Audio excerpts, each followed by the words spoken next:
감사합니다.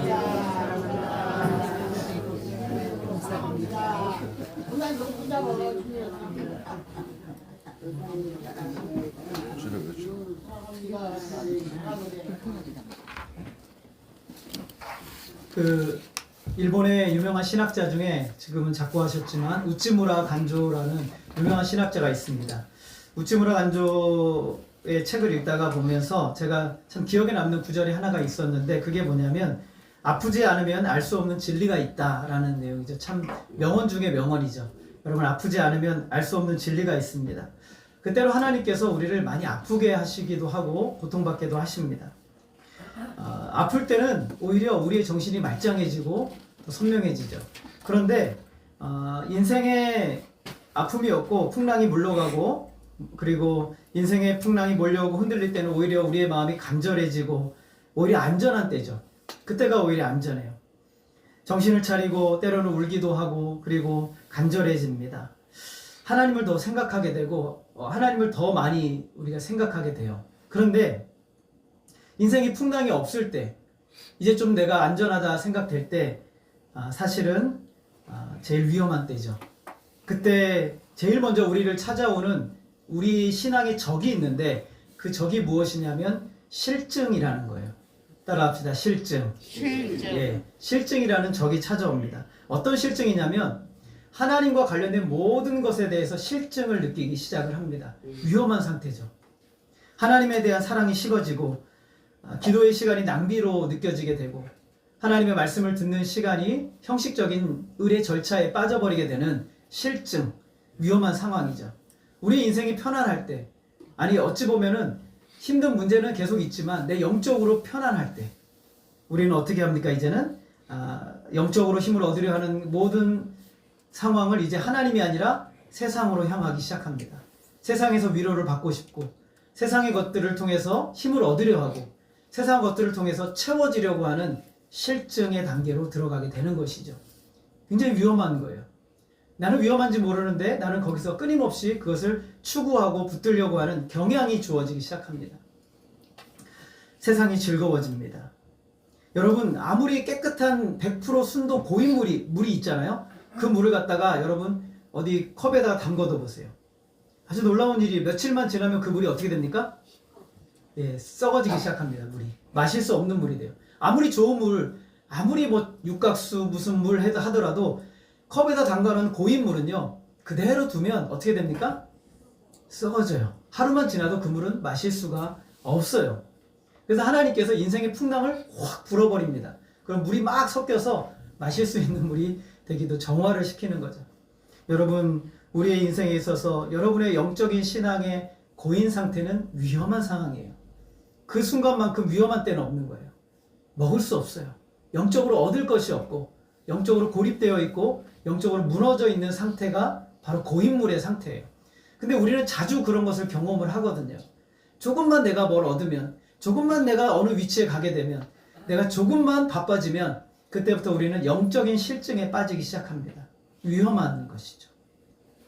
그래서 오늘 우리의 신앙을 관리를 해야 되는데, 오늘 그 모습들을 여러분 사도행전의 이야기를 통해서 여러분의 삶에 잘 적용하고 보면 좋겠어요.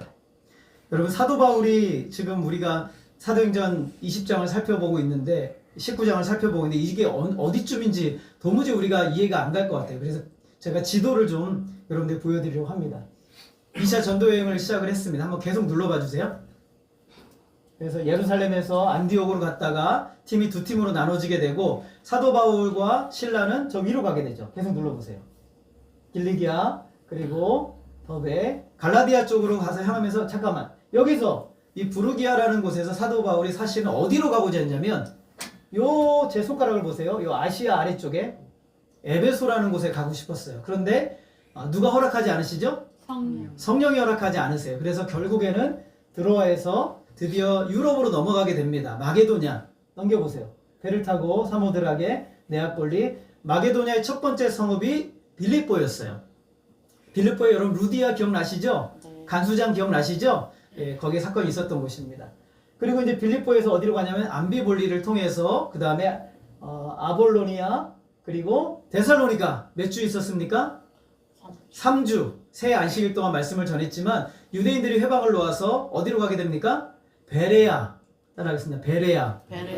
베레아로 가게 됩니다. 거기서도 말씀을 전했는데 유대인들이 말씀을 못 전하게 하니까 어쩔 수 없이 어디로 갑니까? 이제는 바울 혼자 아덴으로 가게 돼요. 아덴이라는 아테네에서 갔는데 말씀을 전하려고 하지 않았는데 거기에 뭐가 많았어요? 우상이 너무 많았어요. 신전이 많아서 화가 나서 사도 바울이 분노해서 하나님 말씀을 전해요. 아주 소수의 사람들만 얻게 되고, 그리고 어디로 가냐면 이제 고린도라는 곳을, 고린도 저기 보세요. 고린도 저기 잘 안 보이는데 이렇게 얇게 된 부분이 있죠. 그게 고린도 핵심이에요. 그래서 바다로 왔다가 이쪽에서 왔다가 교역로예요. 그러니까 여기가 굉장히 타락하고 성적으로 문란한 곳이죠. 돈이 많이 오가다 보니까 굉장히 문란한 곳이에요.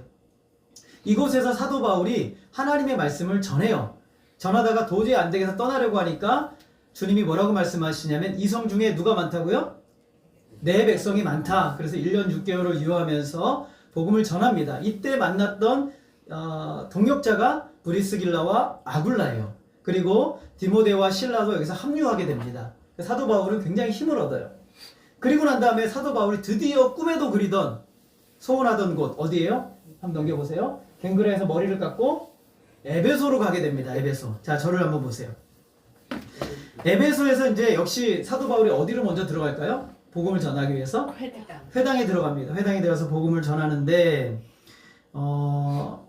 제자들이 세워지기 시작했어요. 말씀을 듣고 하나님의 제자들이 세워졌는데 바울이 일정이 너무 촉박한 거예요. 다시 이제 안디옥으로 가야 되니까 나 가야 된다라고 말해요. 그랬더니 그 제자들이 조금만 더 있으면 안 되겠냐고. 우리가 말씀으로 은혜 받고 힘을 얻다 보면 같이 오래 있고 싶잖아요. 그래서 바울이 안 된다. 그러고 뭐라고 말하냐면 따라하겠습니다. 하나님의 뜻이면 너희에게 돌아오리라. 이 말을 남기고 안디옥 가이사라로 가게 됩니다. 쭉 한번 해보세요. 그래서 거기서 예루살렘 들렸다가 그리고 안디옥으로 다시 가게 돼요. 자, 이게 1차 전도의 끝입니다. 그런데 사도 바울의 마음이 어디에 있어요? 지금 어디에 있어요? 에베소에 있어요. 에베소 빨리 가야 돼요. 그래서 3차 전도행이 바로 시작됩니다. 한번 눌러보세요. 자, 안디옥에서 그리고 어디로 가냐면 갈라디아, 그다음에 부르기아. 요번에 바로 어디로 가는지 한번 눌러보세요. 에베소로 가게 됩니다. 여기까지 잠깐 에베소로 가게 돼요. 그런데 여기 전에 무슨 사건이 있었냐면 에베소에 사도 바울이 도착하기 전에 갑자기 아볼로라는 목회자가 있었어요. 근데 이 사람이 이 에베소에 와서 하나님의 말씀을 담대히 전했어요. 예수 그리스도를 전했는데 뭔가 좀 부족한 거예요. 그래서 이제 고린도에 있던 그 브리스길라와 아굴라가 에베소에 왔어요. 먼저 아마 사도 바울이 너 먼저 가 있어 그랬을 것 같아요. 가봤더니 아볼로가 말씀을 전하는데 좀 부족해요. 목회자가 말씀을 전하는데 성도가 보니까 좀 부족해요. 그래서 브리스길라 아굴라 너 좀 이리로 와봐 해가지고 하나님의 말씀을 잘 전하니까 아볼로가 너무 큰 은혜를 받아요. 그래가지고 아볼로가 뭐라 하냐면 내가 이제 선교지 그 어려운 고린도로 선교지로 가겠다 해가지고 선교지 가겠다고 하니까 형제들이 훌륭하다 하면서 같이 기도해가지고 후원해가지고 고린도로 가게 돼요. 그리고 난 다음에 누가 오냐면 에베소에 바울이 오게 되는 사건이다 라고 여러분 생각하시면 돼요. 그러면 이 에베소는요 앞으로 굉장히 중요한 것이에요. 이 에베소를 거쳐가지 않은 목회자들이 별로 없을 정도로 뭐 디모데, 누가, 바울, 아마 베드로도 아마 왔을 거예요. 굉장히 중요한 곳이 에베소예요. 이제 이 에베소는요 소아시아의 모든 교회의 중심이 되는 곳이 에베소예요. 그럴 만도 한 것이 여기가 인구가 한 50만 명이 넘거든요. 굉장히 많은 인구예요. 지금으로 따지면 서울 인구 이상 되는 굉장히 많은 도시예요. 자, 그래서 사도 바울이 이제 와봤더니 저를 한번 보세요. 12명의 제자들이 있었어요. 몇 명이요? 12명의 제자들이 있는 거예요. 누가 그 사람들 세워놨어요? 확실히 모르겠어요. 아볼로인지 브리스길라 아굴라인지. 내가 볼 때는 아볼로가 세워놓은 사람이 맞는 것 같아요. 그래서 이제 사도 바울이 물어봅니다. 너희가 믿을 때 성령을 받았느냐? 라고 물어봐요. 여러분 믿을 때 성령을 받으셨습니까? 여러분 안에 성령이 거하십니까? 아멘. 확실히 성령이 계십니까? 아멘. 그래야 신자예요. 성령이 안 계시면 성도가 아닌 거예요. 그래서 물어봤더니 뭐라고 말하냐면 우리는 성령이 계신다는 얘기도 들어본 적이 없습니다 라고 말하는 거예요. 누가 가르쳤어요? 아볼로가 가르쳤어요. 조금 부족해요. 성도의 가장 중요한 확신은 성령이 우리 속에 내주하시는 거예요. 여러분 속에 성령이 계셔야 여러분이 신자인 거예요. 지식적으로 많이 알고 분명히 알고 있다고 해도 성령이 그 안에 거하시지 않으면 구원받은 하나님의 자녀가 아니에요. 12명의 제자인데 이 사람들이 뭘 했냐면 요한이 주는 세례만 받았대요. 요한의 세례. 이게 뭐냐면 율법 말씀을 들으면 회개가 돼요. 그래서 하나님 말씀을 들으면 회개하는 거예요. 회개하고 잘못했습니다. 나는 하나님의 죄인입니다. 인정한 거예요. 근데 그 이유가 더 중요한 거예요. 이후에 누구를 믿고 성령을 받아야 돼요? 예수를 믿고 성령을 받아야 되는데 이 과정이 없었던 거예요. 그래서 제자라고 하지만 아직 거듭나지 못한 성령을 받은 사람처럼 보이지 않았던 거예요. 그래서 사도 바울이 물어본 거예요. 너희들 성령 받은 사람이 맞느냐? 여러분, 우리가 신앙생활하면서 가장 충격적인 질문은요, 당신은 성령 받은 사람이 맞습니까? 라는 거예요. 여러분의 삶에 대해서 한번 질문해 보세요. 당신은 성령 받은 사람 맞습니까? 사도 바울이 바라볼 때 그 12명의 제자는 성령을 받은 사람이 아니었어요. 그래서 물어본 거예요. 이 질문은 여기서 위에는 질문 안 해요, 사도 바울이. 에베소에 와봤더니 성령을 받은 것이 맞느냐라고 물어본단 말이죠. 그들은 제자였지만 구원받지 못한 가장 큰 문제를 안고 있었던 것이죠. 성도라고 하지만 성도 같지 않은 것은 위험한 거예요. 그래서 바울은 그들에게 예수 그리스도의 복음을 전하고 안수하여 세례를 베풀자. 누가 임하세요? 성령이 임하시는 역사가 일어나는 거예요.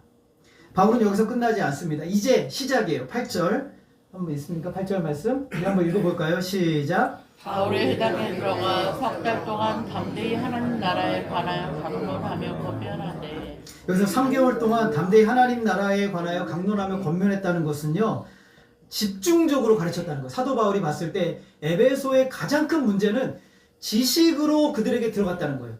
구원받는 하나님의 역사, 성령의 역사가 그들에게 없었다는 것이 충격적인 거였어요. 그래서 사도 바울은 안 되겠다 싶어서 집중적으로 3개월 동안 하나님 말씀을 강론했다는 뜻이에요. 권면했다는 뜻이죠.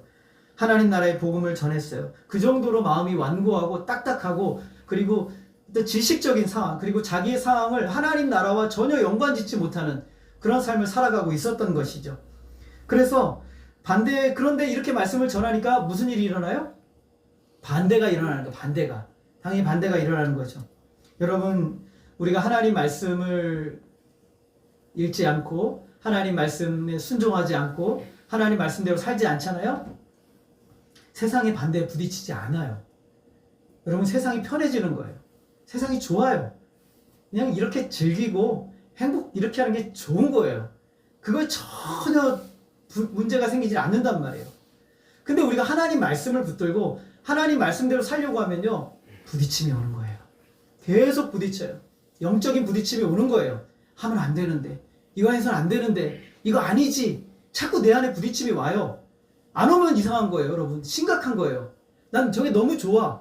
그러면 안 되는 거예요. 영적으로 완전히 무너져 있는 상태인 거예요, 그게. 사도 바울이 가는 곳마다 복음을 전하니까 누가 반대를 해요? 악한 역사들이 반대를 하는 거예요. 왜요? 하나님의 일을 하니까. 여러분, 하나님 말씀을 받으면 여러분 안에 내적인 반대가 일어나야 되는 거예요. 정상인 거예요. 내 안에 영적인 하나님의 말씀을 따르려는 내 자아와 세상을 따르려는 내 자아가 함께 싸워서 충돌함으로 복음으로 새롭게 되는 역사가 일어나지 않는다면 우리는 영적으로 늘 죽는 거예요. 무너져 있는 거죠. 영적으로 어두워요. 그래서 말씀이 들리질 않아요. 다들 그래요. 말씀이 어렵대요. 아니요. 말씀이 어려운 게 아니에요. 내가 영적으로 어두운 거예요. 들을 수 없는 거죠, 하나님 말씀을. 이 하나님 말씀은요, 어린 아이들도 이해해요. 여러분, 주일학교 가보세요. 우리 초등부 아이들 전사의 말씀이 굉장히 어렵거든요. 이게 말씀이 쉬운 게 아니에요. 성경 66권을 지금 매주 이렇게 하고 계시는데 어려워요. 근데 아이들이 알아요. 누가 그 말씀을 그 아이들이 듣도록 하세요? 성령이 듣도록 하시는 거예요. 그 영혼을. 오히려 아이들이 말씀을 더 잘 받아들여요. 9절을 한번 읽어보겠습니다. 시작. 어떤 사람들은 마음이 굳어 순종하지 않고 무리 앞에서 이 도를 비방하거늘 바울이 그들을 떠나 제자들을 따로 세우고 두란노 성원에서 날마다 강론하니라. 순서대로 보면 바울이 전한 하나님 나라의 말씀을 들을 때 어떤 사람들의 마음이 어떻게 했다고요? 예, 전화 왔습니다.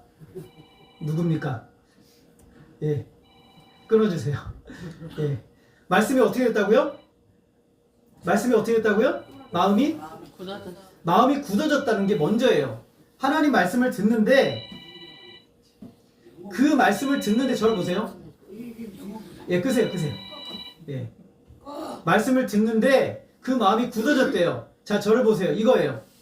말씀을 듣는데 지루한 거예요. 말씀을 듣는데 예. 귀찮은 거예요. 말씀을 듣는데 빨리 다른 일을 하고 싶은 생각이 드는 거예요. 마음이 굳어져 버려요. 마음이 굳어지는 거예요. 하나님 말씀을 듣는데 듣기가 싫어진단 말이죠. 귀찮아지고 실증이 생기고 원하지 않게 되는 것. 이게 굳어지는 거. 완고해져. 그러다 보면 어떻게 됩니까? 따라하겠습니다. 마음이 절 보세요. 마음이 딱딱해진다. 하나님 말씀 듣기 싫어요.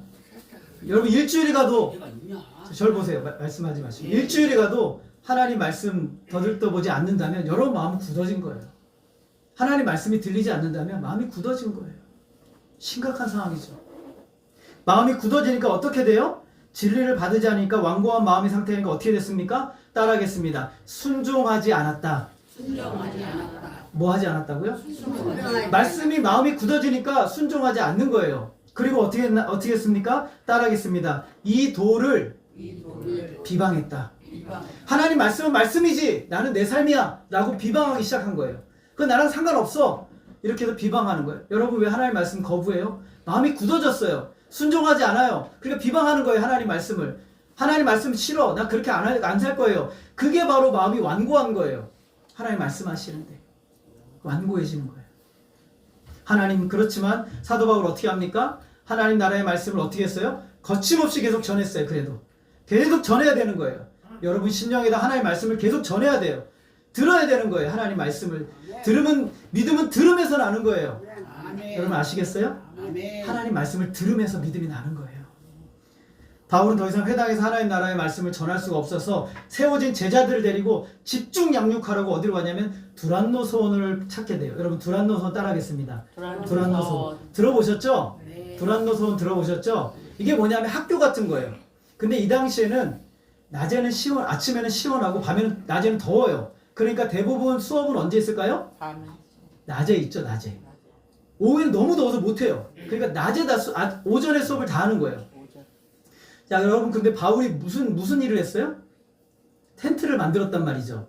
그러면 오전에는 텐트를 만들고 학교가 비는 시간이 오후란 말이죠. 그러면 그 시간에 제자들을 모아요. 거기서 하나님의 말씀을 전하는 거예요. 선풍기 한 대도 없어요. 부채도 없단 말이죠. 거기에 모여서 제자들을 집중적으로 양육하기 시작해요. 우리가 이 사실을 모르면 두란노소원에서 바울이 참 편하게 한 2년 정도 말씀을 전했겠구나 라고 하는데 아니에요.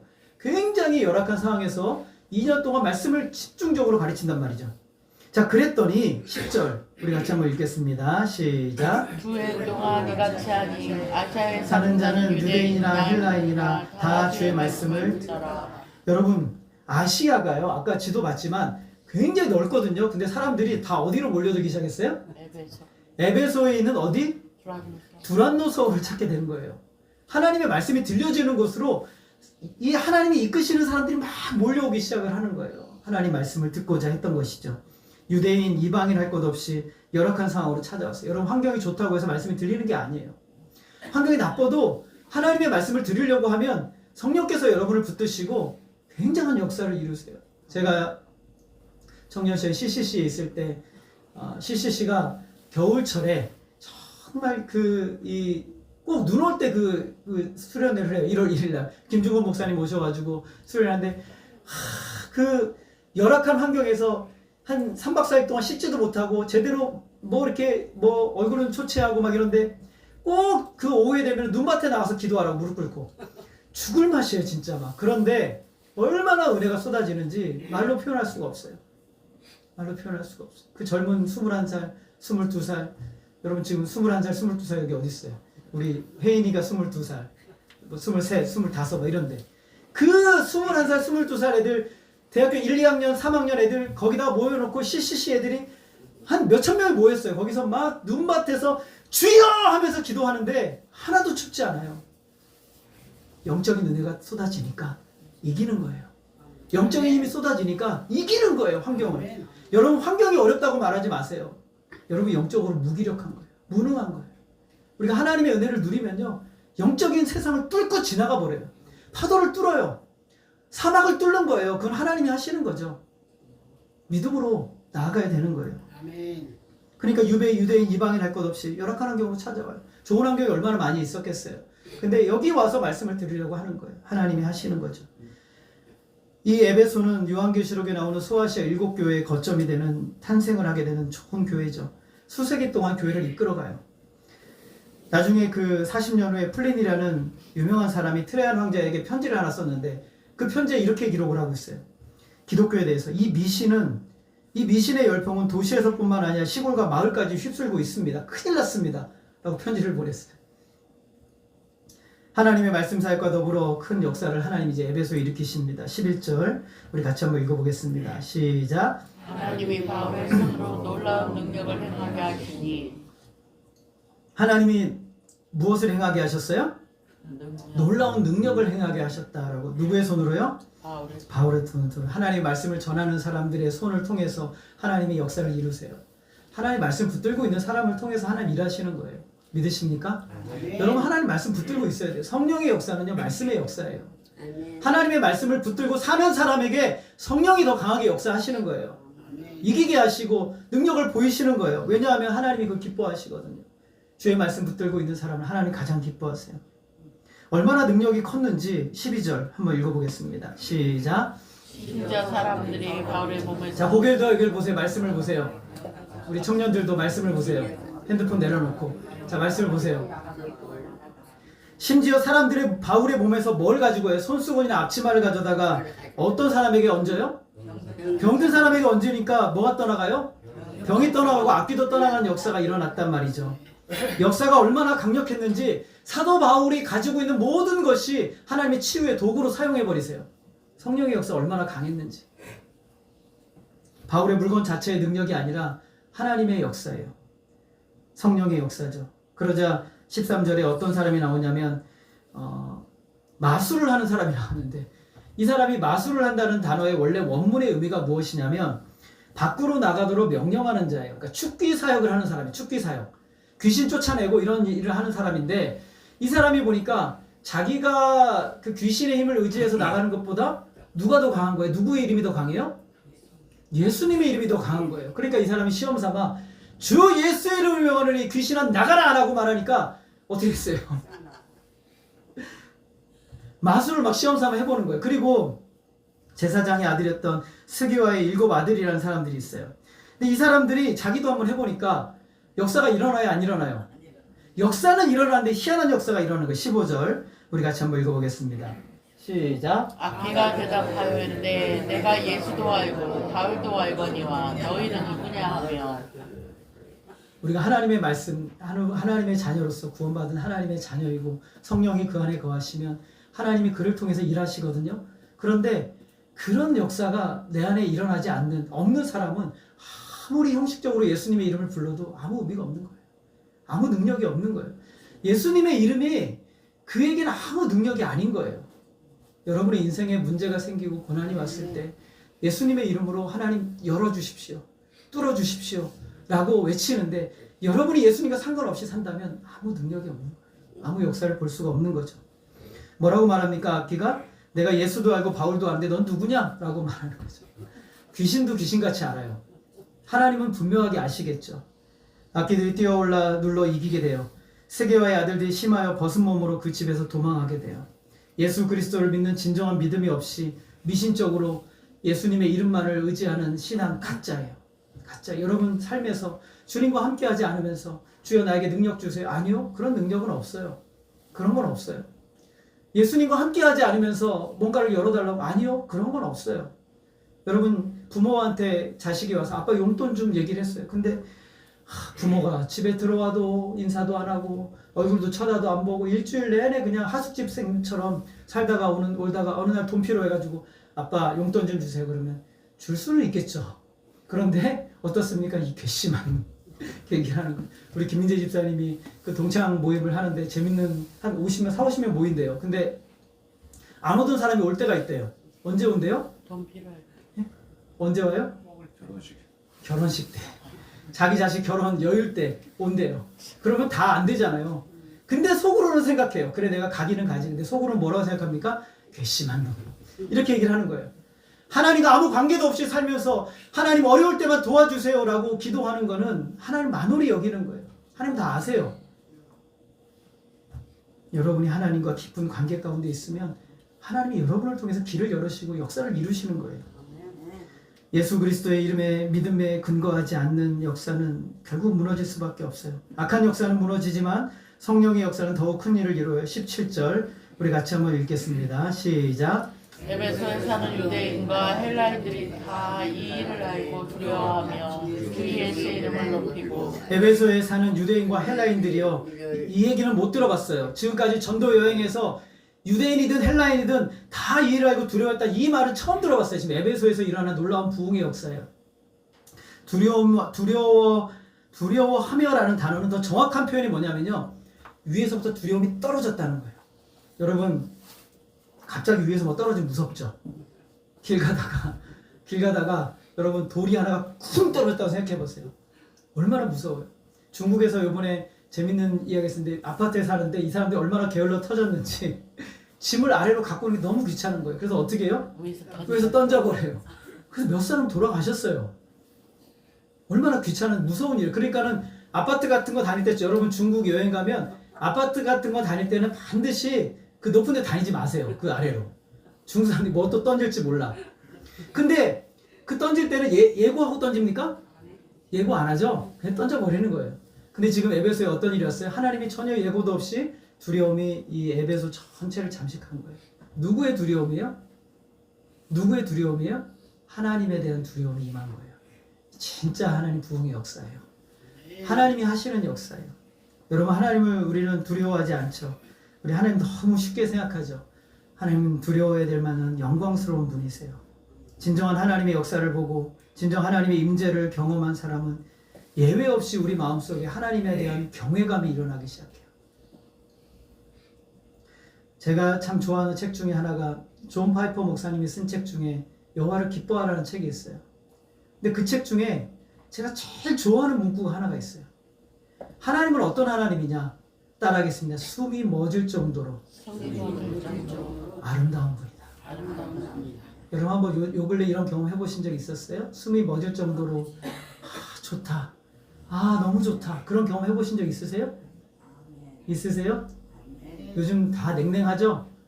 그런데 존 파이퍼 목사님 하나님을 알게 되면 우리 하나님은 숨이 멎을 정도로 아름답다라는 거예요. 너무 좋은 거예요. 너무 행복하고 그 기쁨이 두려움이에요. 함께 오는 거예요. 그런 하나님을 에베소 안에 일어난 거예요. 그러자 그들이 악령의 역사를 버리고 예수님의 이름을 높여요. 악령의 역사를 버렸어요. 높이다라는 것은 위대하게 만들자는 거예요. 예수 그리스도 그분의 이름이 참 높구나라고 말하는 거예요. 에베소는 매우 종교적이고 영적인 도시였어요. 곳에 신으로 이름하는 온갖 종교들이 있었죠. 여러분 주변에도 많아요. 여러분 직장에, 여러분 사회에 종교들 무지하게 많아요. 자기 사랑, 자기 추구, 물질, 쾌락, 영광 다 그 종교의 우상이에요. 그게. 그 종교로 가득한 곳에 우리는 매일매일 살아가고 있어요. 여러분 정신 바짝 차려야 돼요. 우리는 정신을 차려야 돼요. 여러분이 있는 곳이면 어디든지 우상이 계속 와요. 돈, 명예, 권력, 세상의 자랑, 나를 사랑하는 거 다 우상이에요. 거기에 근데 누구의 이름이 가장 높다고 그들이 선포한 거예요? 따라하겠습니다. 예수님의 이름이 가장 높다. 어떤 사람들은 시험 삼아 예수님의 이름으로 귀신을 쫓아내려고 했지만 앞뒤가 달려드는 역사가 일어났어요. 형식적이고 종교적인 우상이 아니라 진짜 위대한 신이 그들에게 임한 거예요. 살아계신 전능하신 하나님, 거짓이나 형식적으로 불러서는 안 되는 존재가 그들 가운데 역사한 거예요. 그들이 축사를 위해서 사용했던 악령의 이름하고는 비교할 수 없는 예수 그리스도의 이름, 그 이름으로 귀신이 떠나가고 질병에서 낫게 되는 역사가 일어나게 됐단 말이죠. 그래서 예수 그리스도의 이름이 참 위대하구나 라는 것을 깨달았어요. 여러분을 통해서 세상에 예수 그리스도의 이름이 위대하다는 것을 알게 되기를 소원합니다. 18절 같이 읽습니다. 시작. 많은 믿는 사람이 많이 와서 자복하여 행한 일을 알리며. 자, 그들이 뭐 했습니까? 자기의 죄를 자복하기 시작했어요. 이게 신앙의 가장 중요한 단계예요. 여러분 죄를 회개해야 돼요. 우리가 가지고 있는 지금까지 하나님 온전히 섬기지 못하고 사랑하지 못하고 그 안에 품지 못한 걸 회개하기 전까지는 하나님과 관계가 회복되지 않아요. 영적인 문제가 열리지 않는단 말이죠. 진짜 회개 없이는 안 돼요. 왜 내가 계속 끊임없이 그 문제 안에 막혀요? 회개가 없어서 그런 거예요. 진짜 회개하지 않는 거예요. 진정하지 않는 거예요. 난 더 그렇게 즐겁게 살고 싶어. 그걸 누리고 싶기 때문에 그런 거죠. 근데 놀라운 것은 많은 사람들이 계속 왔어요. 미완료 시제예요. 계속 와서 교회에 와서 회개하고 또 회개하는 역사가 일어났어요. 자기를 자복합니다. 19절 같이 한번 읽어보겠습니다. 시작. 또 마술을 행하던 많은 사람이 그 책을 모아 가지고 와서 모든 사람 앞에서 불사르니 그 책값을 계산한즉 은 5만이나 되었더라. 여러분, 마술을 행하던 사람에게 가지고 있었던 제일 그 중요한 보물 1호가 책이에요. 이 책, 마법책이란 말이죠. 자, 그런데 이 책을 갖다가 다 어떻게 했어요? 불살라 버렸어요. 자, 여러분, 불사르는 건 무슨 뜻일까요? 따라하겠습니다. 이전으로 돌아가지 않겠다. 이전으로 돌아가지 않겠다. 회개가 뭡니까? 이제는 이전으로 돌아가지 않겠다는 선언이에요. 하나님 앞에서. 근데 그 책값을 계산하니까 얼마나 됐대요? 은 5만이 됐대요. 1일 드라크마가 1일 노동자의 절 보세요. 1일 드라크마가 1일 노동자의 일당이란 말이죠. 그러면 은 5만이면요. 얼마냐면 5만 일을 일해야 돼요. 연수로 따지면 137년을 일해야 돼요. 자, 그러면 은 5만이면 만약에 일당을 10만 원으로 계산하잖아요. 그러면 얼마냐면 50억이에요. 50억. 어마어마한 돈이죠. 그러니까 그걸 갖다 다 어떻게 했어요? 전부 다 불살라 버렸어요. 여러분, 50억 가지고 있는 거 하나님께 드릴 수 있어요? 이 사람들은 기꺼이 이걸 다 버렸단 말이죠. 금전적인 이익을 버리고 어두운 곳으로 몰아가던 것을 다 던져버리고 주님께로 돌아와 진정한 회심의 역사가 일어났어요. 저를 한번 보세요. 저를 보세요. 버리지 않는 죄는 다시 돌아와요. 따라하겠습니다. 버리지 않는 죄는 다시 돌아온다. 사랑은 다시 돌아오는 게 아니라 버리지 않는 죄는 다시 돌아오는 거예요. 남겨둔 죄는 다시 잡아요. 그래서 우리를 뒤로 물어요. 고통스럽게 하던 모든 나의 삶의 과거를 버리지 않잖아요. 그럼 다시 나에게 돌아와서 기쁨이라고 속이고 오는 거예요. 즐거움이라고 속이고 오는 거예요. 그걸 붙들면 즐겁겠지? 아니요. 그렇지 않아요. 다시 고통의 순간이 악순환이 시작이 되는 거예요. 버리지 않으면, 완전히 버리지 않으면 다시 나를 돌아와 나를 찔러요. 내 옆구리를 찌르고. 이스라엘 백성들이 가나안 땅에 들어갈 때 하나님 말씀하셨어요. 너 통혼하지 마라. 그리고 거기에 있는 우상 섬기지 마라. 다 불살라 버려라. 다 쫓아내라. 그 다음에 하나님이 하신 말씀이 있어요. 만약에 조금이라도 남겨두면 그것이 너희의 옆구리를 찌르는 가시가 되어 너희를 고통스럽게 할 것이다 라고 말씀하셨어요. 여러분 분명히 아세요. 버리지 않는 죄는 여러분의 옆구리를 찌르는 가시가 되어 돌아와요. 그래서 여러분을 반드시 고통스럽게 하고 여러분이 맺어야 할 아름다운 열매를 맺지 못하게 만들고 맺어야 할 아름다운 관계를 맺지 못하게 만들어서 결국에는 우리를 비참한 형국으로 몰아넣어버려요. 그 사실을 잊으면 안 돼요. 이런 놀라운 일이 일어난 부흥이 일어난 원인에 대해서 오늘 말씀은 뭐라고 말해요? 20절 같이 한번 읽어보겠습니다. 시작. 이와 같이 주의 말씀이 힘이 있어 흥황하여 세력을 얻으리라. 자, 여기서 주의 말씀이 힘이 있어 흥황하여 세력을 얻다는 것은 여러분 한번 보세요. 저를 한번 보세요. 우리 녹본동이라는 동네가 있는데 굉장히 능력 있는 사람이 한 명이 왔어요. 와가지고 이 능력으로 이 녹본동 지역을 완전히 잠식을 해버렸어요. 이 사람이 능력으로. 자, 이런 표현이에요. 하나님의 말씀이 들어왔는데 이 말씀이 에베소를 잠식해버렸어요. 능력으로 완전히 이 에베소를 완전히 덮어버린 거예요. 하나님의 말씀이. 놀라운 역사가 일어난 것이죠. 그 세력이 얼마나 강력했던지 에베소 전역을 휩쓸어버린 거예요. 그래서 주의 말씀이 능력이었다 라고 말하는 거예요. 주님의 말씀이 얼마나 힘있게 강력했는지 거기에 있던 어둠의 세력들을 몰아내버렸어요. 그리고 악령들을 물리치고 그리고 계속해서 사람들을 괴롭히는 것을 다 밀어내버렸어요. 여러분, 하나님 말씀이 여러분 속에 들어가, 하나님 말씀이 여러분 속에 들어가 여러분의 악한 모든 역사를 밀어내는 역사가 있기를 소원합니다. 그래서 모든 어두움이 무너지고 관계가 회복되고 미래가 회복되고 하나님의 역사가 일어나는 놀라운 은혜를 경험하기를 원합니다.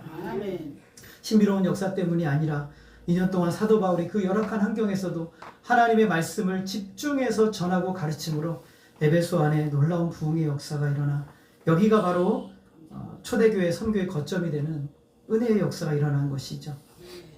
선교의 거점은 여러분 자신이에요.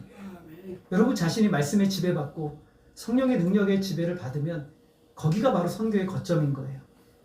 진리의 말씀이 사람들이 깨달아지고 그들 안에 놀랍도록 역사하게 되었죠. 기적과 표적은 진리의 말씀이 사실이라는 것을 확증해주는 도구였어요. 복음의 역사를 흐리게 하고 막는 역사는 오히려 복음의 능력을 더욱 빛나게 만들어줘요. 우상으로 가득한 에베소가 하나님의 말씀이 잠식해 우상을 밀어내버렸어요. 예수의 이름을 높이게 되고 믿는 사람들이 공적으로 자신들이 어떻게 예수를 믿었는지 진짜 회개하는 모습을 보여주기 시작했어요. 그들의 변화는 에베소 전역을 흔들었어요. 이 모든 것이 주의 말씀이 힘이 있어 세력을 얻음으로 이루어진 것을 여러분 기억하시기를 바랍니다. 제가 이 에베소 말씀을 묵상하면서 그런 마음이 들었어요. 에베소의 처지와 우리의 처지가 너무 닮아있다.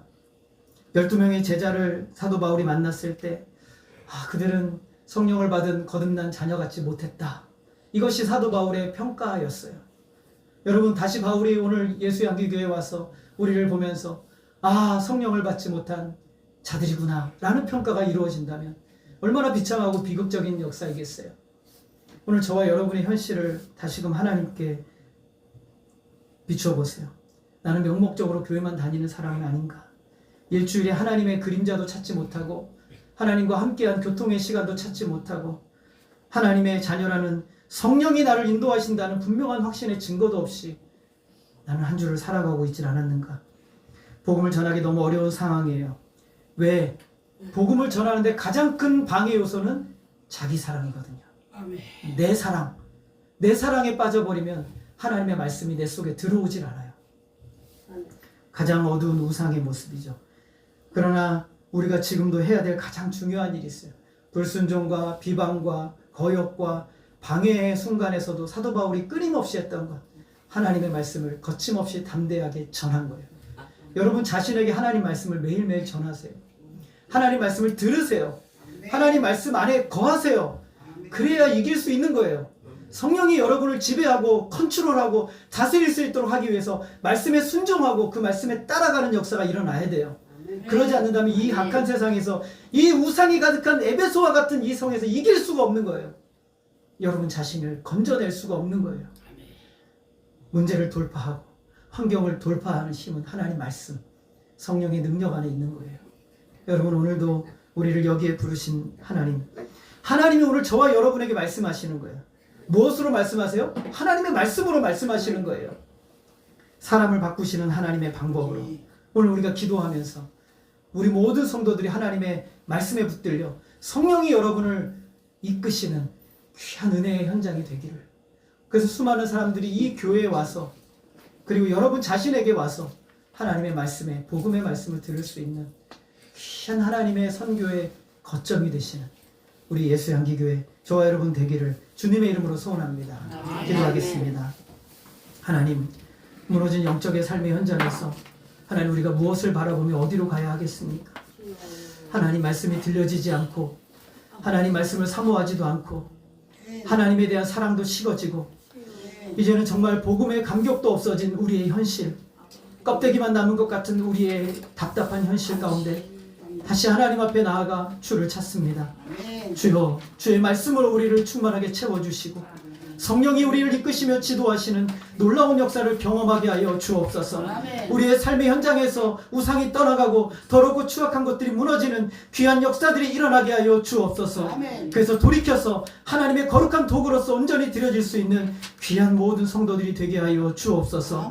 하나님 이 자리에 함께 계셔서 주님 우리를 붙들고 계시는 줄 믿사오니 믿음으로 바라보고 소망 중에 나아갈 수 있도록 주여 우리를 인도하여 주옵소서. 예수님의 이름으로 기도하였습니다. 아멘.